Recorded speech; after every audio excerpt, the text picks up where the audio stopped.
জাইঙ্গা নিয়ে টানাটানি শুরু করছে। শৃঙ্খল মনে নেশা টেশা করে আসছিল হয়তো বা, উনি আইসে আমি থাবা দিয়ে ধরছে, কিন্তু হিউজ পরিমাণ অপমান করবো, একবারে তার ধুলিস্যাৎ করে দিব।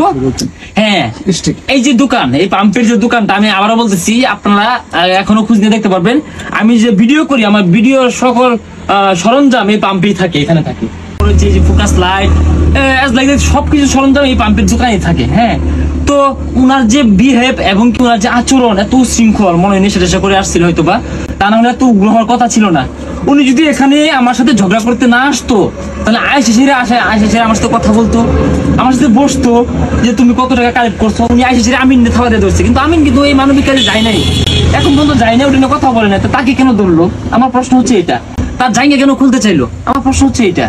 আর আমি যদি তাকে পূর্ব পরিকল্পিত ভাবে তার উপরে আক্রমণ করার জন্য আমি থাকতাম, তাহলে এটা আমার এলাকা, এখানে আমি সবসময় আড্ডা দিয়ে সময় পার করি, আমার টিম মেম্বারের 6 জন নিয়ে বসে থাকতাম তার জন্য। মিনিমাম আমার এলাকা। আমি বলি আরেকটু জানতে চাচ্ছি, মানে এটা কি আপনার এলাকায় এসে হামলা করছে? হ্যাঁ, এটা আমার এলাকায়। আর উনি যদি ভালোভাবে আসতো, ভালো উদ্দেশ্য নিয়ে আসতো, অবশ্যই ভদ্র কিছু লোক নিয়ে 2-1 আসতো, কিংবা উনি একাই আসতো। উনি তো অনেক গুন্ডা পান্ডা নিয়ে আসছে সাথে। কেন নিয়ে আসছে? জানি আজকে যে সে নাচারে নাচা অথবা রাসেল হিউজ পরিমাণ অপমান করবো, একবারে তার ধুলিস্যাৎ করে দিব।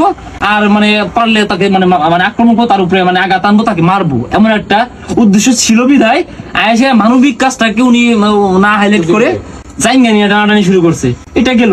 আরেকটা কথা বলি, আমি যদি তাকে মারার জন্য কিংবা তার উপরে আক্রমণ করার জন্য আগেই প্রস্তুতি নিতাম, আমার টিম মেম্বার 6 জন নিয়ে বসে থাকতাম, আমার আসছে মিনিমাম 40 জন। সকলের কাছে প্রশ্ন আমার, আমি কি টিম মেম্বার 6 জন নিয়ে বসে থাকতাম? কখনো না। তাহলে কেন বলে যে পূর্ব পরিকল্পিত? আমি বলি যে হ্যাঁ, তোমাদেরটা পূর্ব পরিকল্পিত। কেন?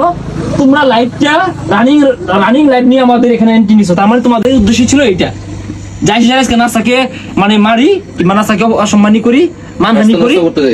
আমি যদি জানতাম যে তুমি এখানে আসবা, তাহলে তো আমি আমার গ্রামের লোক এক করে রাখতাম।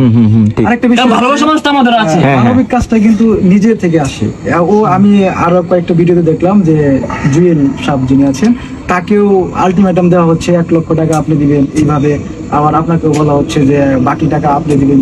মানে এইটা আপনি কি বলেন? এটা হচ্ছে প্রতিহিংসা, এটা অবশ্যই প্রতিহিংসা। মানবিক কাজ কাকে বলে?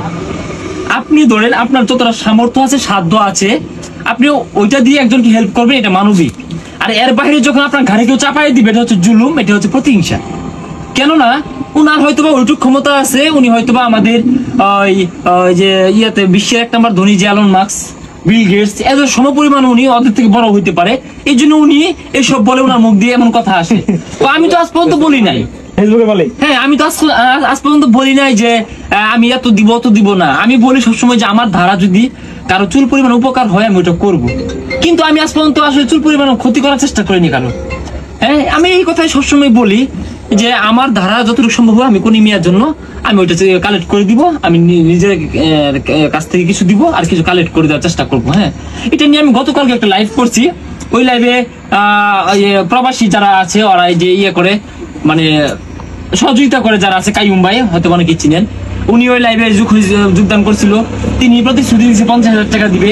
তো আরেকটা ভাই ছিল আপনাদের জামালপুরের মেবি, আমি নামটা বলি, হৃদয় না কি জানি, একটা হৃদয় ভাই না কি জানি, হৃদয় হাসান না, মানে এরকম একটা নাম ওনার মেবি, উনি ওইখানে আমার লাইভে জয়েন দিছিল।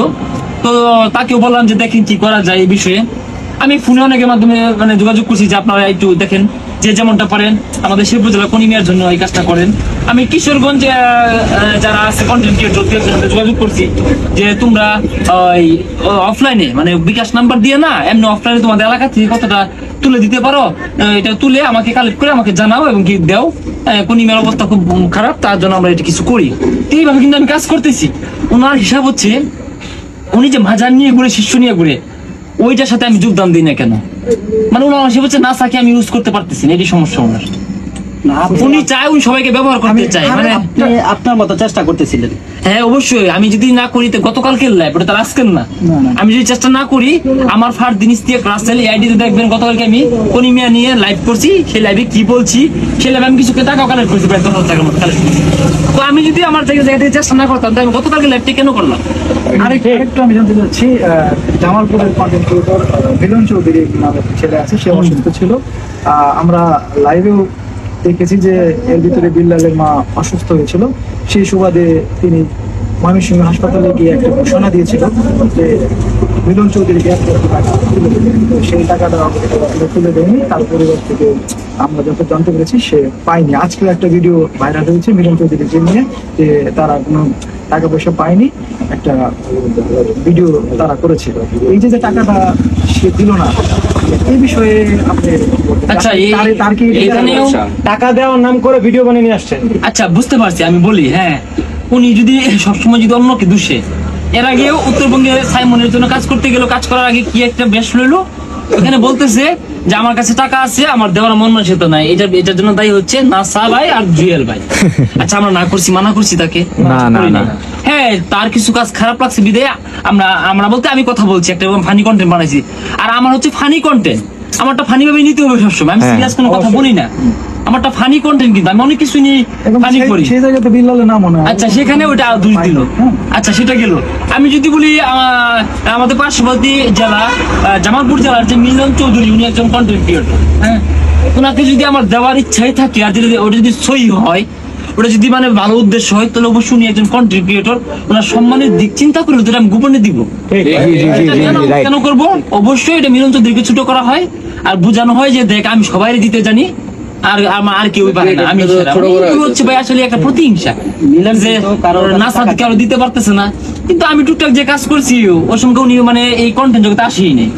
আমি যে কাজ করছি, আমার ওই কাজের রেকর্ড, আমাদের এখানে একটা ইনসাফ একটা সংস্থা আছে, মানব কল্যাণ সংস্থা ইনসাফ, এটা 12 মাস কাজ করে, মানে একদিন 2 দিন না, মানে 24 ঘন্টা কাজ করে, অসহায় হতদরিদ্র মানে মানবিক কাজগুলো সবসময় করে ওই সংস্থা, উপদেষ্টা আমি। তো ওইটার মাধ্যমে আমি অনেক কাজ করছি, অনেক কিছু করছি, ওগুলো রেকর্ডও আছে। ওই সংস্থার চেয়ারম্যান মাওলানা হাবিবুল্লাহ পাহাড়ি সাহেব, উনি কিন্তু এই বিষয়টা জানে। উনি আজকে একটা পোস্ট করছে যে রাসেল ভাইয়ের কাজগুলো মানে উনি গোপনীয়তা নিয়ে কাজ করে, সবসময় সোশ্যাল মিডিয়াতে নিয়ে আসে না। আমি জানটা করেন সেটা, কারণ আমার সামর্থ্য, আমি কারো কাছ থেকে বিকাশটা কালেক্ট করি না, আমি আসমান তো করি না যেভাবে যে এটা আমার বিকাশ না হয়, এটাতে পাঠান অমুক কাজটা করবো, আমি করি না এই কাজটা। কিংবা কোনোদিন আমি স্টার সেন্টারকে বলি না যে আমাকে স্টার দাও, আমি এই কাজটা করবো।